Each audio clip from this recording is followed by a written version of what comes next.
On va commencer avec les pieds allongés devant après, la suite. Donc les pieds devant, on va tirer les fesses vers l'arrière. Juste le fait de faire ça, ça étire déjà dans les jambes, dans les genoux. Tu vois, d'éloigner un point, eh ben, ça étire tout le reste, tu vois, puis ça crée de la matière après là où je tire en fait. Donc, c'est ce qui se passe si ça redonne du mou un peu dans mon dos, et ça étire par contre tout ce qu'il y a là.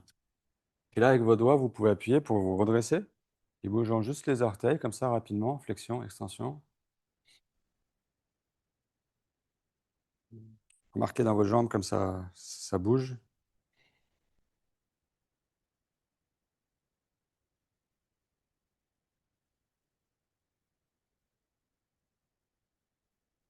Après, essayez de bloquer les petits orteils et juste essayer de bouger les gros orteils, si vous y arrivez. Essayez de vous entraîner.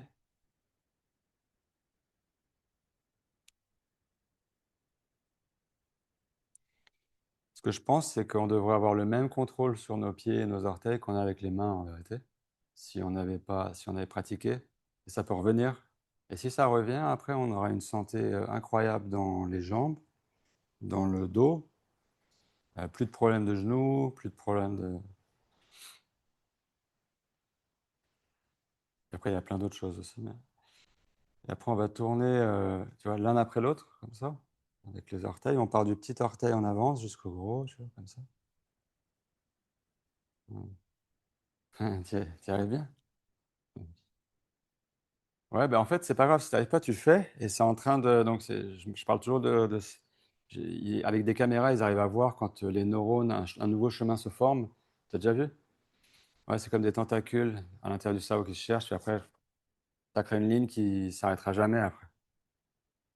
Donc, le fait que tu essayes, tu n'arrives pas, c'est pas grave. En fait, dans ton cerveau, c'est en train de créer le chemin, en fait. Ce qu'il faut, c'est le faire souvent, pas longtemps en fait. Pensez-y le soir, pensez le matin, vite fait. Enlevez vos chaussettes, bougez. Et ce qui peut marcher aussi, c'est de toucher un peu vos orteils, tu vois. Moi, je le fais beaucoup pour mon fils qui a 3 ans, parce que je veux vraiment qu'il soit conscient de ses orteils et de ses pieds.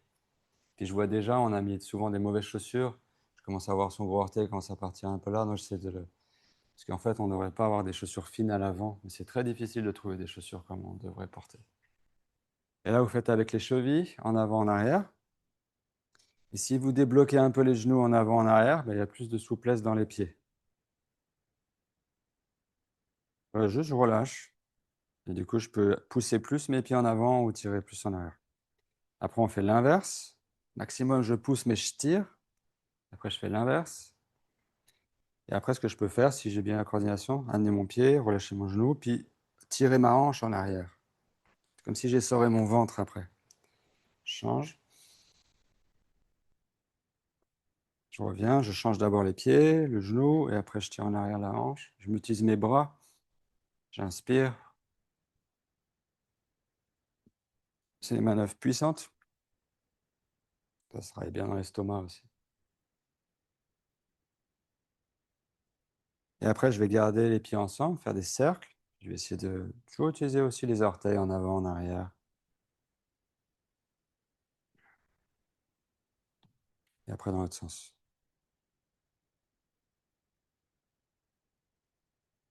Après, on peut s'appuyer sur les bras, les talons ensemble, puis on va taper les gros orteils ensemble. Qu'est-ce qui se relâche quand vous faites ça dans vos jambes? Les cuisses. Mais ça active aussi pas mal de choses. Donc, je sais. Le gros orteil, à mon avis, c'est aussi notre. Parce que le pouce, c'est notre ego, en fait. C'est l'ego, tu vois, le pouce. Je pense que les gros orteils aussi, c'est ça, mais je ne suis pas sûr. En tout cas, c'est un mouvement qui est calme. On peut faire même juste avant de dormir.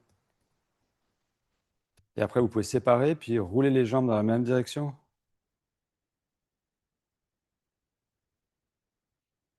Au-delà de devenir très fort à faire des postures de yoga, je dirais qu'il faudrait s'entraîner à augmenter notre coordination aussi.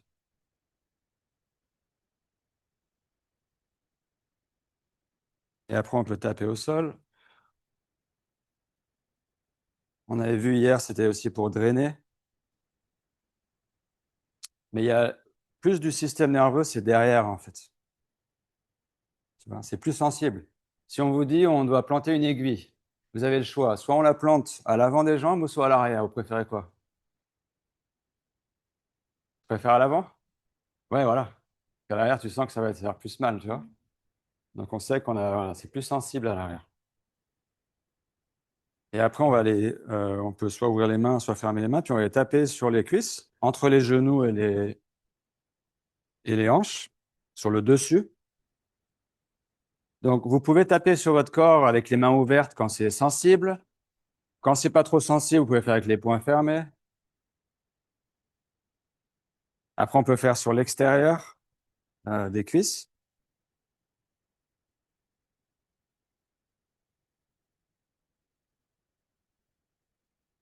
Après, on peut faire avec les mains ouvertes sur les genoux. Je vais essayer de faire l'intérieur, le dessus, l'extérieur.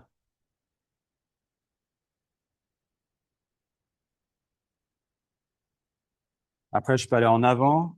Je peux plier mes genoux un petit peu. Tu vois, on n'est pas dans un étirement strict. On est surtout.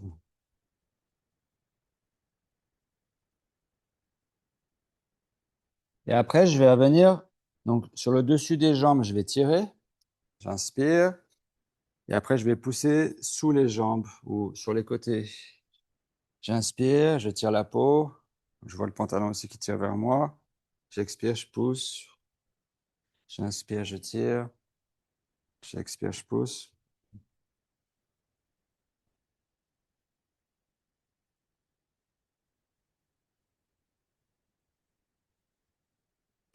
Après, je vais aller lever les mains vers le ciel, appuyer sur mes épaules, mes bras, mes avant-bras, mes mains, mes doigts, sur les côtes, les fesses, le bassin. Puis après, je descends. J'avance. Inspirez. Expirez. On va aussi devenir plus souple parce qu'on touche. Tu vois, c'est comme si on a besoin de conscience, en fait. Pas parce qu'on va tirer, tirer, tirer qu'on va devenir souple.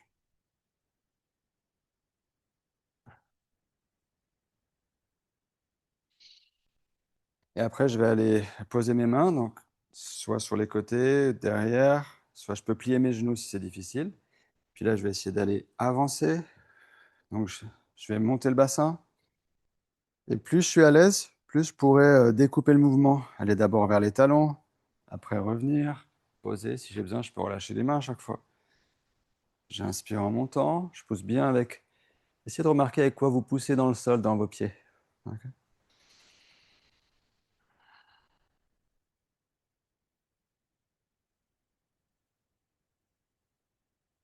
Pas que les talons, tu vois. Talons, oui, mais là et là aussi. Le gros orteil et le petit orteil, la base de ces deux là. Et après, on va aller rester en haut, ou pas trop en haut, mais au moins au milieu. Puis je vais aller lever un talon, je lève le bassin, j'inspire. Après, je relâche. Après, je lève l'autre talon, je lève le bassin, j'inspire, je relâche. Inspirez, inspirez. Et après, on redescend. Là, je vais aller donc, la main droite vers l'arrière. Donc, je vais lever mon bras vers le ciel, pousser. Et si c'est difficile, je peux avoir la main sur mon corps et je pousse avec. Et je reviens. Tu vois? Je vais aller sur l'autre côté. Si j'ai besoin, j'appuie sur ma jambe. J'inspire. C'est une flexion arrière en torsion un peu. J'appuie bien avec mes jambes.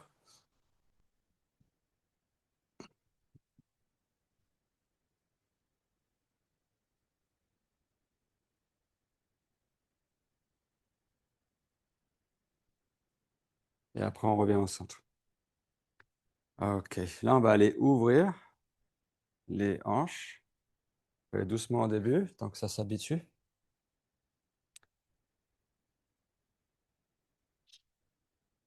Ok. Donc là, j'utilise le bout des doigts comme ça pour me redresser. Une chose qui peut aider ici, bah, c'est de bouger les orteils comme on a fait. Donc là, ça sera différent parce que les jambes, elles sont encore plus loin, plus séparées. de bouger les orteils l'un après l'autre comme ça. Après ça, ça va aider aussi de fléchir un pied, pointer l'autre. Et je vais légèrement vers la jambe que j'étire avec mon buste, avec mon oreille. Et ce que je relâche dans une jambe, comme ça, je peux le mettre dans l'autre pour l'étirer. J'étire qu'une seule jambe.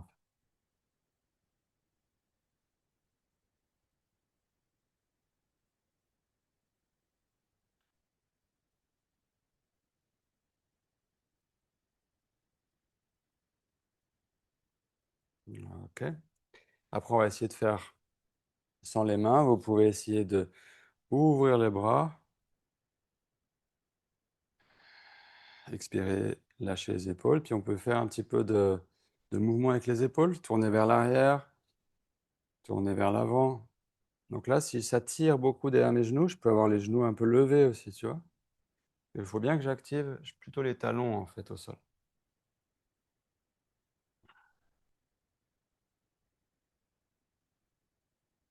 OK. Et après, je vais aller plier, ramener les mains vers les épaules et je vais faire des cercles.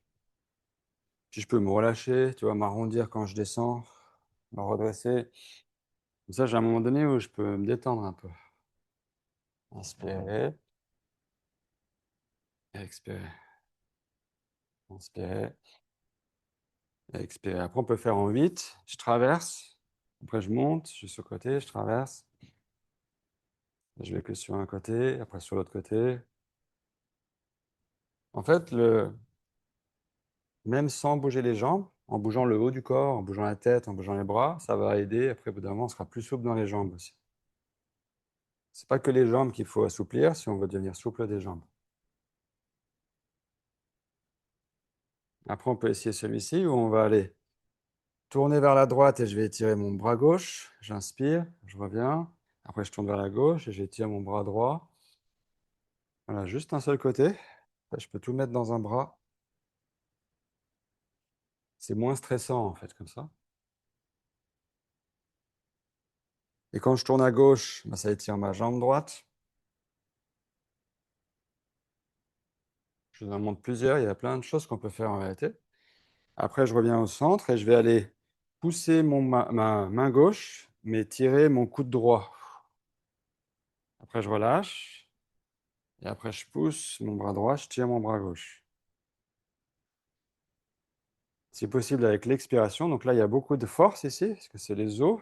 Et puis là aussi derrière.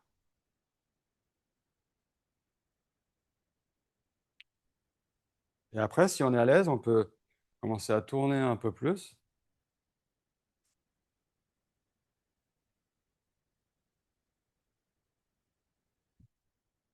Mais savoir que pour devenir vraiment souple au niveau du bassin, il faut qu'il y ait plein de choses qui se passent aussi intérieurement, comme le pardon, des choses comme ça, tu vois. Lâcher prise sur tout ce qui s'est passé. Il y a un travail intérieur aussi. Ce ne sera pas que de faire des postures. Et là, vous pouvez relâcher, ouais, vous appuyez un peu sur les bras, aller un peu en arrière, c'est plus doux. Et puis secouer les jambes comme ça.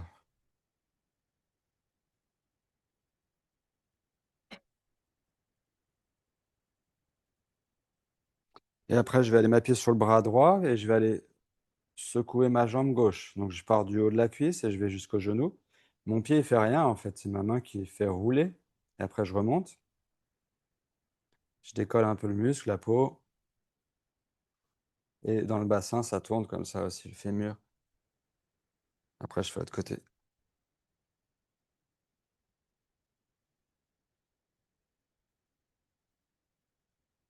Vous pouvez ouvrir de temps en temps la mâchoire. Parce que les hanches, c'est lié à la mâchoire aussi. Puis on est, je dirais 90% des gens, on a des tensions dans la mâchoire. Et après, on va les plier, si on fait l'inverse, ça contre un peu ce qu'on vient de faire. On peut s'appuyer, puis là, je vais le pousser au maximum là où j'arrive. Je regarde en haut, j'appuie dans mes bras, j'inspire. Je peux même lever les sourcils, lever les yeux, même des fois lever les lèvres. Et après, je fais l'inverse. Je vais serrer mes jambes, me mettre en boule, rentrer les sourcils, tu vois, baissant les sourcils. Inspire, on lève. Expirer. Inspirez. Et expirez. Et après, j'ouvre. Et là, je peux soit tenir mes chevilles, soit tenir mes pieds, soit croiser les doigts derrière. Et ce que je vais faire, c'est créer de la pression. Donc, je pousse avec mes pieds, mes hanches vers le sol. Et contre ça, je tire. Tu vois, je me redresse, je m'avance. Et là, à un moment de stabilité, on va contracter tous les muscles des jambes. On garde cette contraction, les mollets, les cuisses, les genoux, les talons qui appuient ensemble. Pendant une dizaine de secondes, je contracte tout ce que je peux dans mes jambes. Surtout quand j'expire, j'amène mon énergie dans mes jambes. Une dernière fois.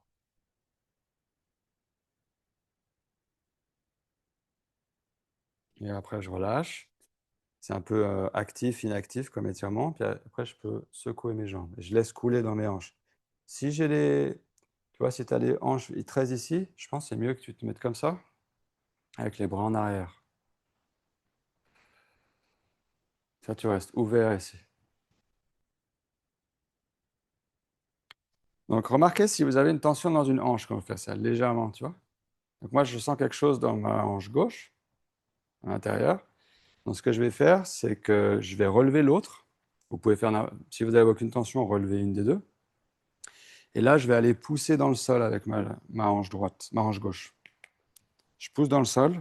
Ça ne se voit pas forcément si vous regardez pas. Après, je relève. Après, je pousse. Je pousse le plus fort possible. J'utilise aussi mon bras opposé. Je relève. Je pousse. Et je reviens. Et là, je peux serrer les genoux très fort ensemble. Et après, je relâche. Je reviens. Et puis, je vérifie. Non, ça va mieux. J'expire. Et là, on peut lâcher les jambes et je vais les porter dans mes bras. Tu vois. Donc, je vais faire une cale sur laquelle je pose mes jambes détendues. Donc, faudra remonter un peu plus haut que ce que vous pouvez ouvrir. Et là, c'est comme si je tenais mes hanches. Vous pouvez souffler et faire du vent, le bruit du vent.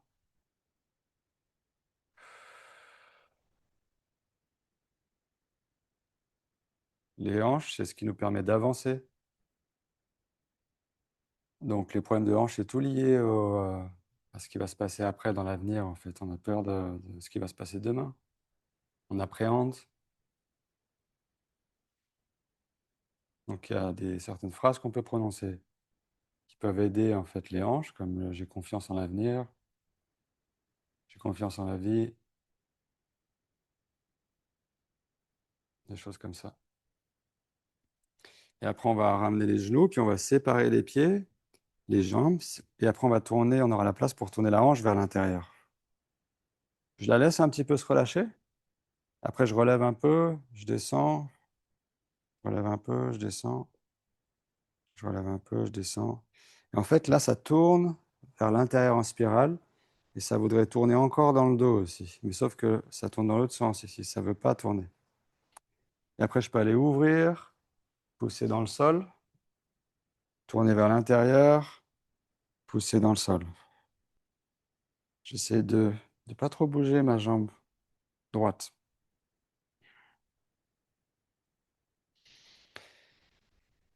Donc là, il y a plusieurs façons, tu vois, de faire ça. Ça pourrait être aussi de plus avoir le bassin au sol. Après, on pourrait aussi faire, tu vois, comme ça, par exemple. Mais c'est pas forcément pareil. Et après, vous pouvez faire l'autre côté. Relâcher, lever un peu.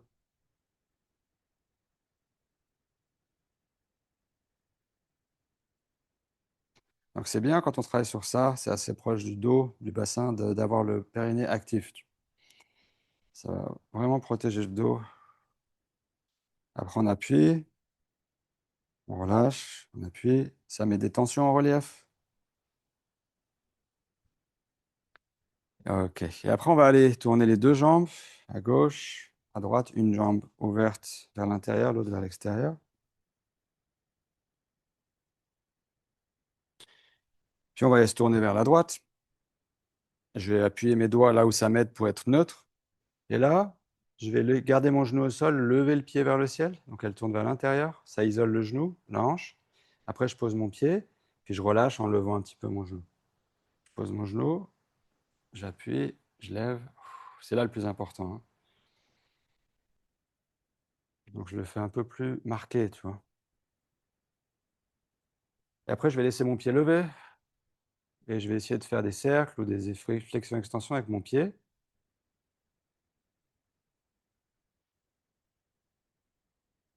Et après, je relâche. Tu vois, ça travaille beaucoup ici, comme si on a une plaque ici, sur la hanche gauche. Là, je peux refaire quelques mouvements avant de faire directement l'autre côté. Si je suis vraiment à l'aise, je peux faire sans les mains. Si je suis vraiment à l'aise, je peux même remonter plus haut après chaque fois. J'aime bien toujours aller voir où est-ce que je peux aller après, en fait. Et surtout, apprendre à se lever du sol de différentes façons. Et là, on va tourner vers la gauche. Et pareil, je vais retravailler ça. Lever le pied, poser le pied, lever un peu le genou.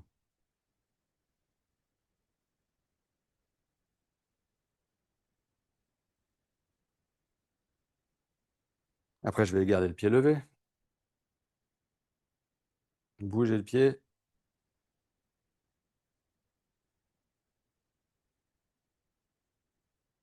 et après, on relâche. Et on va changer de posture. On va se mettre avec le front et les avant-bras au sol. Le bassin au-dessus des hanches.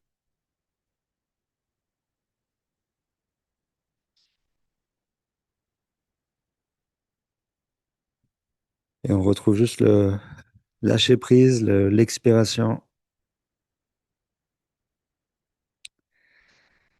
Les bras posés au sol au-dessus de la tête. Le front sur la terre. Le cœur plus haut que la tête.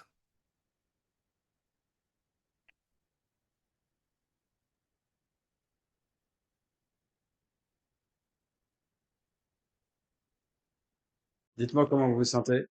J'aimerais bien savoir. Namasté, à bientôt.